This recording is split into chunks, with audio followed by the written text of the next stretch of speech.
Yeah, it's obviously been an emotional big week for us. Of course, with the news, everyone's processing, and we wanted to come out hard for Carla, and definitely not the first period that we wanted to come out with. But I think we can be proud of that. We didn't give up. We took the lessons where they were, got better as the game went on, and ended up with the shots as close as they were. There's still good things to come out of that, but of course not the start we wanted, given everything this week. I mean, just that start. How do you explain it? The emotions of trying to, do something great for Carla tonight? Did that impact in any way, or what kind of happened there? I guess. Yeah, I mean, I don't have an answer for you. Sometimes that stuff just happens. Of course, as someone that started the game, you take accountability for that. Like, it's a privilege to start the game and set the tone for our team, and we didn't do that tonight. But again, I think our response and obviously first 5 minutes, it kind of, sometimes if you don't have a good start, it can kind of, bounces keep happening and you keep fighting the puck and it kind of trickles down. But again, we found a way to stop the bleeding and try to work our way back into the game. Rory, obviously, first goal in this league. How did that feel in this moment? I know it's obviously not the circumstances you probably dreamed of scoring this goal, but nonetheless, it's still a big moment for you. So, how did you live that moment? Yeah, it was really fun, just score in front of your home crowd, and with these girls beside me, we work a lot on the power play and gaining confidence in that, and I feel like just good at moving the puck and set me up for a great shot there. David? Sure, yeah. Rory, I feel like I could hear the goal from the other side of the ice. Can you kind of just tell me what you saw there? Like you got the pass from Jenner, and it looked like quite the wind up. Yeah, sometimes you just gotta rip it, and I feel like in that moment I wasn't really thinking about much else, so not a whole lot of method to the madness, and sometimes you just gotta shoot it. I mean, you're down 4-0. Was it still like a feeling of redemption, or like what did it feel like to score that goal? Yeah, we were just trying to find something to claw our way back, and hoping to gain some momentum back in our favor. And I feel like we had a good second period, getting back at it, and just doing what we can. And maybe for either of you, Coyne Schofield scored a hat trick tonight. You guys, Emily, at least you faced her in the finals last year. Like, what's it like playing against a player like that? Yeah, I mean, she's a great player. She's one of the best in the world and has been for a long time. And, of course, we didn't come out the way we wanted, and you got to give them credit. They came out really hard, especially for a long road trip. And, she played very well, and we got to find a way to make the night a little harder on some of players like that. And, Hensley had a great game, too. We had a lot of chances there where if we could have just gotten one by a little bit earlier, maybe we gained some more momentum. Definitely some opportunities and things to build off of, but you have to give credit to them at the end of the day. They played a great game. What did you guys feel from the fans during a night like this? How did their support feel for you guys? Throughout the game, the fans never wavered in their cheers and support, and that honestly helps us so much. When we are flat or we are down a little bit on the bench and on the ice, we can gain some strength from the crowd, and that's what we love about this place and this city. Yeah, echo that. It's so special to play in front of them and to see, everyone wearing their pink and so many signs for Carla, and something that we feel as players, and it's pretty cool how this community is rallying together, and we feel that as a team, and hopefully Carla can feel that from afar too. So Emily, by all appearances, this was a tough loss. You outshot the Minnesota Frost, and essentially the game was over. The record books show that scoring 3 goals in the first 3 minutes and 37 seconds. That's a record. I mean, what feeling was that like in the dressing room to deal with that as a leader? Yeah, I mean, it's not how anyone wants to start a hockey game. But I think it's a challenge for us. I mean, in these moments, you have a decision to make. The easier thing to do is to hang your head, get quiet, point fingers, feel sorry for yourself. And the harder thing to do is come together, talk more, encourage each other, put it behind you, and get back to work. And that's what we did. And I think that's something that we can gain a lot of confidence from. And you know, it was a shitty start, like, to put it plain and simple. Sorry to swear. There's no sugarcoating that, and that's on us as players. That's not coaching. That's us coming out flat. But you know, it's rather that happen third game in and take a lesson from it, because I think it'd be foolish not to look at it as a lesson this early on. To take on this role and head into a game like this? I think the emotion sits more just with making sure that everyone's okay, and Carla obviously included in that. For me, it was kind of, didn't have much time to think about it, which is always nice, a little bit. But I think at the same time, you know, we have a great staff, we have a great group of players, so, you know, we're professionals in the way that you have to show up and do what's asked of you, and sometimes that's just a different role. Sometimes players, we ask them to play different roles. So for me, I just had to play a slightly different role, but for the most part, you know, the bench and how we roll things was as close to normal as we could make it. No. Haley, why, in your opinion, what was the reason for the poor starts, let's say? Not to quote Emily, she had a different word for it. Yeah, it's a good question. That's one that we have to figure out so that we don't have that happen again. It wasn't our best start. You know, we weren't moving our feet, and you know, there's no excuse for it. It's more just figuring out how we just don't allow that to happen again.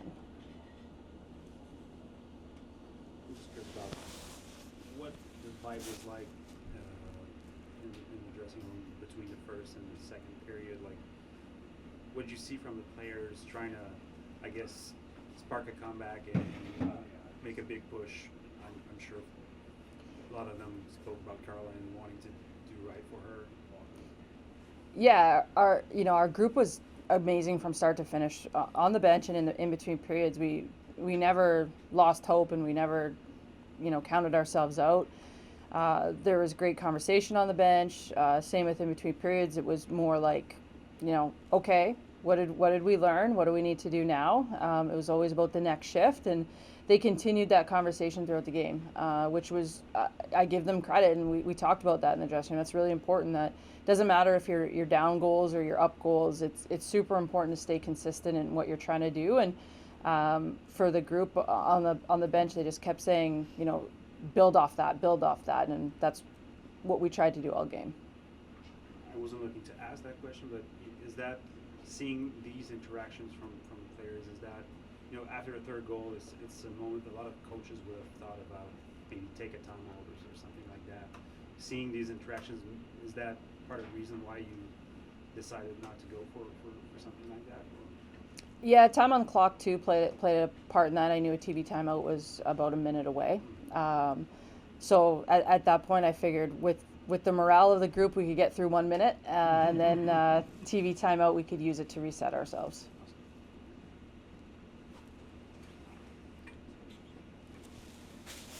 Do you think that the news was a distraction for your players and impacted the start that you guys had? I don't think it's a distraction at all.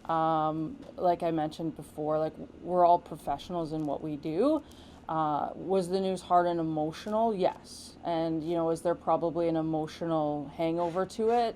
I think so. But at the same time, you know, I think our players had the mindset that, you know, we were going to understand that news and support Carla, but also still show up and do our job and perform.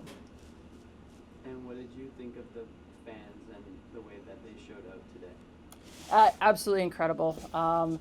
I was watching warm up, and you look around and you start to see fans roll in, and all the pink that's there. And, Carla deserves that. She's been vulnerable in sharing her story.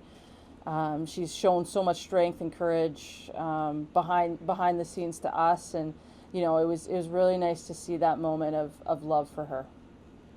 Sorry, maybe I should have asked this question before, but did you ever think about pulling the goalie after the 3 quick goals, or what did you feel?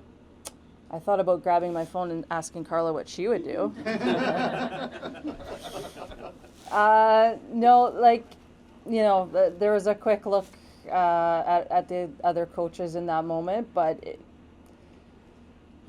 we just weren't performing, and it was so early in the game. So I figured at TV timeout we could reset ourselves, and the way the group was acting, it gave us, the thought that we're not going to be down and out. We're going to try and claw our way back out of this. So, I didn't think much past that. Getting scored on is one thing, but you come out of this game with only a single goal. What makes Minnesota so hard to score on? And if you had a chance to do it differently, like what would your approach be?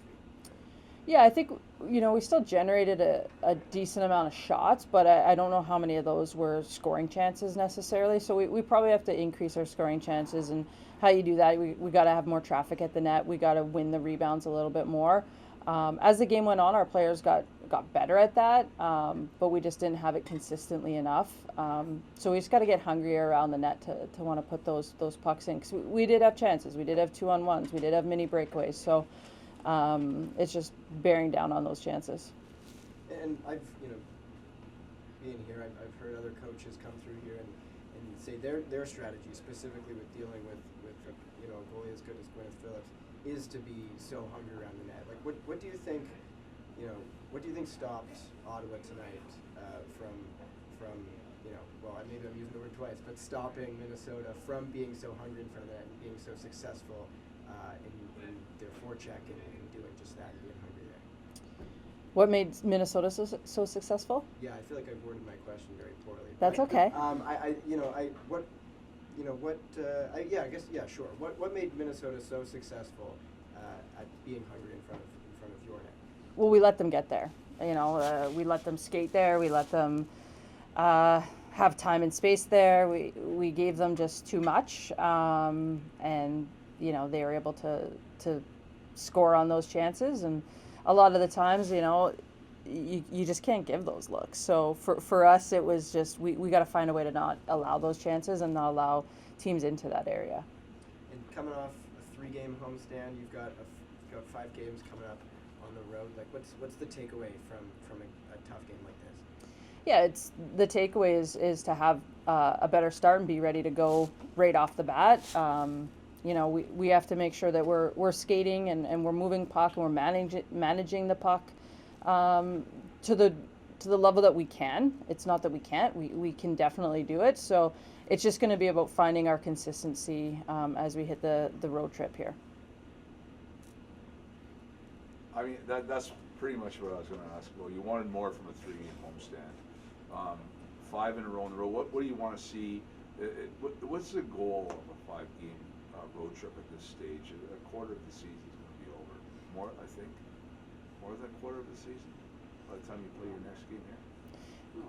Around that, right? Yeah, it's exactly kind of what I just said. It's we want to win those games. Every game in this league is important. We know that from the beginning of the season all the way through to the very last game. We know that. It's for us for these next 5 games. Like we have to take it one game at a time, and it's about building some consistency and understanding kind of what it takes game in, game out, not just one game and be done. Do I need the mic? Yep. Okay, thanks. Being asked to sort of step into your head coach's shoes temporarily is not a very common thing to happen in sports. And it might not be, we don't know, but it might not be the last time it happens for you this season. How does that affect your approach to coaching? Yeah, that's a really good question. Probably one I'll reflect on. I think just today, there's a little bit different responsibilities that I had, like being here. Never been inside this room. This is nice. But I think my approach stays the same as trying to stay to who I am. while at the same time trying to make it feel as normal as we can for the players. So we talked about that as a group, what that difference would be and what that would sound like or feel like. But at the same time, I'm just trying to still be the same coach that I am.